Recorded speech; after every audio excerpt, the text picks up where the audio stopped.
Olá, pessoal. Bom dia a todos. Iniciando a nossa avaliação em dupla do trabalho de Gestão da Produção 2, o grupo formado por Bruno Moraes e eu, Guilherme Toscano, que a gente fez uma análise da Colorare Indústria de Tintas. E aí, começando o trabalho, trazendo a perspectiva dessa indústria de tintas, ela é uma indústria de médio porte, localizada aqui na região metropolitana do Recife.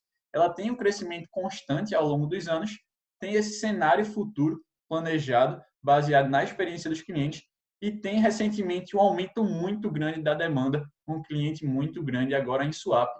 E aí o desafio é realmente conseguir suprir toda essa demanda. E aí, o que é que a gente precisa para tornar a Colorare de fato competitiva, conseguir suprir a demanda e conseguir continuar esse crescimento que ela vem traçando? Então, são basicamente 4 pontos. O primeiro, estimar prazos. Então, conseguir fazer isso de forma justamente a atender a demanda. Então, atender toda essa nova grande demanda, planejar a matéria-prima de forma mais eficiente e reduzir também as falhas. Em suma, tornar a Colorare competitiva para estar conseguindo ter esse crescimento quase exponencial dentro do mercado, né?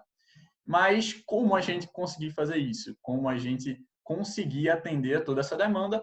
A Colorare contratou 2 consultores que fizeram uma análise dentro de toda a questão da produção da Colorare e identificaram que muitas das tarefas eram realizadas de formas manuais. Então, toda a previsão da demanda, todo o planejamento da produção era feito de forma muito manual. E aí se recomendou e se implementou esse ERP industrial. Então, esse ERP industrial fez toda a questão de MRP2, de SNOP, tudo de forma integrada, e aí conseguiu trazer uma melhor programação da produção, como vocês podem ver, também aumentou a produtividade, conseguir trabalhar de forma mais interessante, com um prazo de entrega realistas para os seus clientes, reduziu bastante os lead times de produção e aumentou o lucro da fábrica, não só aproveitando a melhor capacidade disponível, mas também reduzindo muito os custos com matéria-prima. Mas, apesar disso tudo, a produtividade ainda não era suficiente para atender a demanda. Então, esses 2 consultores foram recontratados justamente por causa desse cenário. A produtividade ainda era baixa, eles tinham a necessidade de aumentar a lucratividade e o balanceamento ainda era meio falho.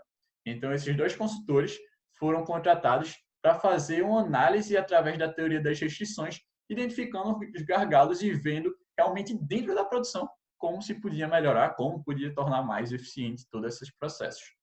E aí, os consultores identificaram, mapearam todas essas 6 macroetapas da produção de tintas.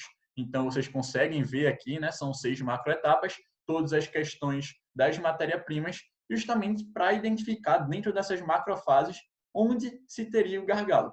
E aí se realizou o método tambor-pulmão-corda e identificou-se que o tambor, ou seja, aquilo que guiava o ritmo da produção, né? Então, no caso, o gargalo da produção, era justamente a diluição. A diluição que recebe essas 3 matérias-primas era o principal gargalo dentro da Colorare.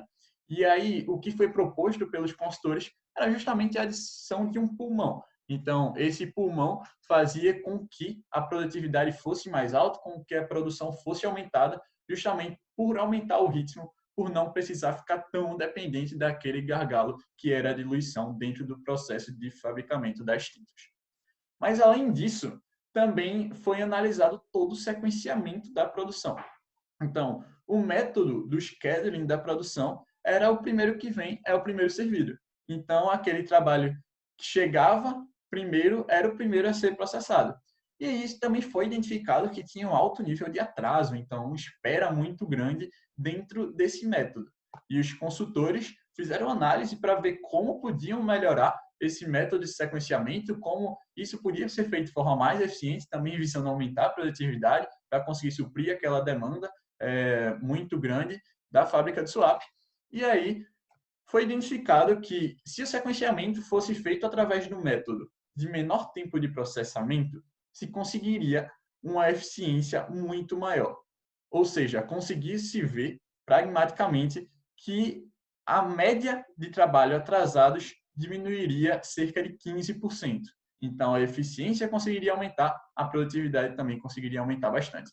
Então, foram feitas essas 4 melhorias, no geral, um controle maior da produção, a redução de custos através do ERP, integrando todas as áreas da cadeia industrial, também a identificação do gargalo e o SPT como método de sequência de ordem, justamente para trazer uma maior eficiência para dentro da produção.